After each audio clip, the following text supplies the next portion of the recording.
Yo, welcome back to the Fire and Water Cooking Channel. I'm Darren, and today I'm going to do a little experiment, the warm aging experiment on some top sirloin steaks.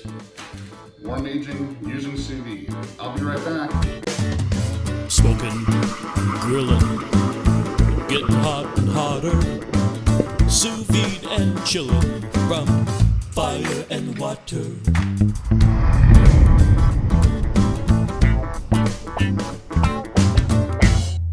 All right, guys, I've seen this a lot around on the Facebook groups for sous vide. I've seen a couple videos on it. I've seen Guga from Sous Vide Everything do a warm age experiment. But after doing a lot of research, one of the ways that he did it in 3 stages. But I have a friend of mine, Lloyd Cappuccio, who's been on my podcast a couple times, actually getting ready to have him back on again to actually talk about the warm aging sous vide method in detail a little bit more. But I'm going to actually try this today with some top sirloins. I've got 2 packs of top sirloins, so I'm going to actually try doing the warm age method on these 2 here and see if it's any different than just regular sous vide steaks. So one of the things I have to do, I have my sous vide bath already set up at 113 degrees, and we're going to do 2.5 hours at 113 degrees. And what that is supposed to do is actually kick in those enzymes that affect the dry and wet aging of steak. It actually kicks them into overdrive.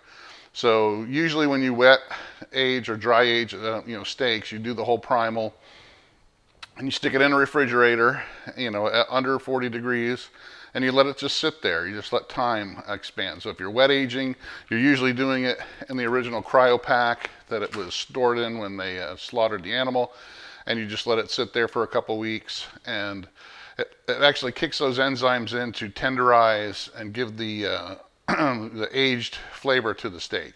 With dry aging, you either put it in there without a bag or with an umai dry bag or a dry aging bag, and it allows some of the moisture to escape.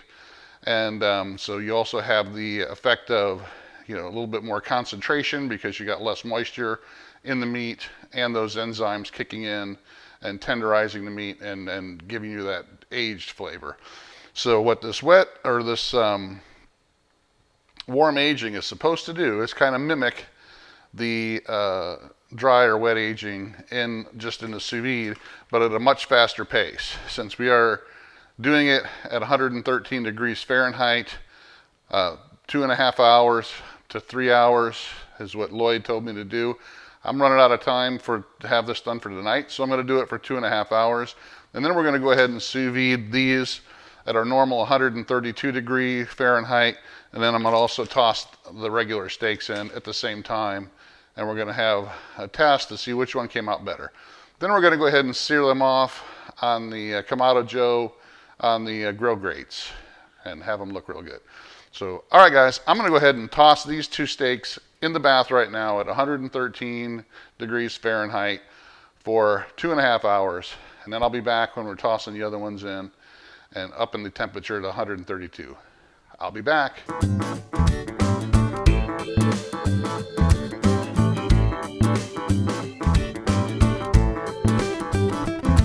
All right, guys, today I want to introduce you to a company that I'm actually going to be working with real close now. It's called Fresh Jack's Spices. Fresh Jack's Organic Spices. They're out of Jacksonville, Florida. They've been around for a few years now, and they actually started out real small. It's a husband and wife team that owns it, and they've grown really fast in the last couple of years. And I've got some spices from them before to try out, and I really like it. And they've agreed to kind of provide my seasonings from now on. I've got a bunch of different blends, as you can see here, and you can find them in a link below in the description. But I'm going to be seasoning up the steaks today with their Keto Steakhouse blend. And like I said, all their ingredients are fresh, organic, and they actually got some really good, decent blends. This one's one of my favorites for steak. It's got garlic, onion, paprika, some cayenne pepper, salt as well. Pretty much a good blend for any kind of steak beef that you want. It is also keto. There's no sugars or anything in this rub, so it's really great if you're on the keto diet. check out Fresh Jacks. There'll be a link below to a link for Amazon.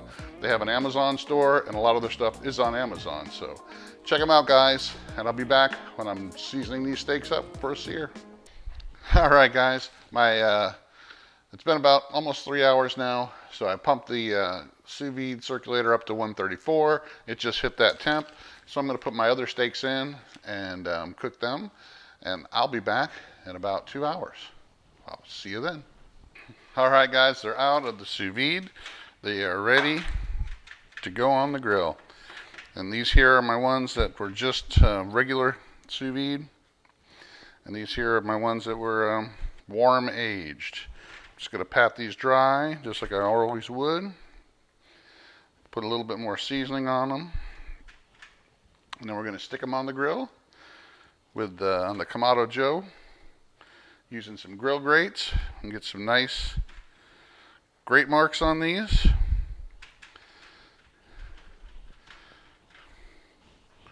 And see which one is better, or if I can tell a difference. Again, I'm using the Fresh Jacks Keto Chop House for my seasoning on these tonight. Same seasoning on all of them. So we got no difference in flavors that way. Let's get a nice coating on there.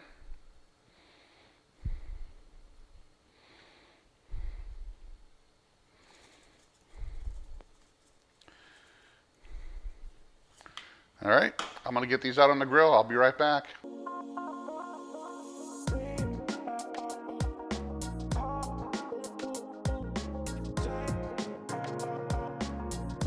All right, I'm going to show you what I'm going to do here. I got my Kamado Joe up to, it's got to be over 750 degrees with my grill grates on. I'm going to get some nice grill marks on this. But you're going to see at the end of this video, I maybe got my grill a little bit too hot and seared it just a little bit too long, because it did give me a real oversear, and the grill marks are pretty strong. So, but definitely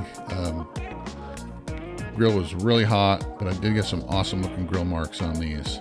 But make sure you don't oversear your meat. Sometimes it can't be avoided. I think what happened is I got a phone call and I had to go take it for work. So, definitely got this grill really hot, and these Kamado grills can get really hot. And if you notice the hatch marks on these steaks, it came out pretty strong. So I'm going to go ahead and get these off the grill, get them in the house so we can slice them up and see just how they turned out. So I'll be right back. All right, guys, I got these off the grill on the cutting board, and as you can tell, those grill marks are pretty solid here. So I did get a little bit of an oversear. I could even tell that before I cut into it, but as you see when I cut into it, you can see that gray band that we really don't like when we're cooking sous vide. So unfortunately, I let this sear get away from me, but the steaks were still really good. The one on my left and your right is the warm aged one. I think the one on your left and my right is the regular sous vide for 2 hours. So we're going to go ahead and just cut a little bite off of each one of these. They're the same thickness pretty much, and it's pretty much the same amount of fat and everything. So just going to cut a little bit off of each one and test the warm aged one first to see if I can tell if there's any difference. Right off the bat, I can tell it's pretty tender. It's got a little bit of a taste like a wet aged steak. These weren't wet aged at all. They were pretty much straight from the grocery store and into the sous vide bath. So it does have that little bit of a difference in taste you can get when you wet age. And it was very tender, especially for only being at that higher temperature for 2 hours. So I'm going to go ahead and try the sous vide only at 2 hours at 132. And right away I can tell it is a lot tougher than the warm aged one. So it didn't have quite the taste of the warm aged one.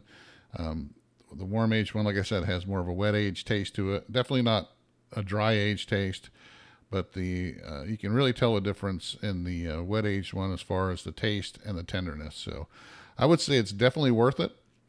Go ahead and try it out, guys. 113 for 3 hours, and then sous vide at 132 for 2 is definitely going to affect top sirloin, strip steaks, steaks like this that are still kind of tough, that you might want to try this method out on.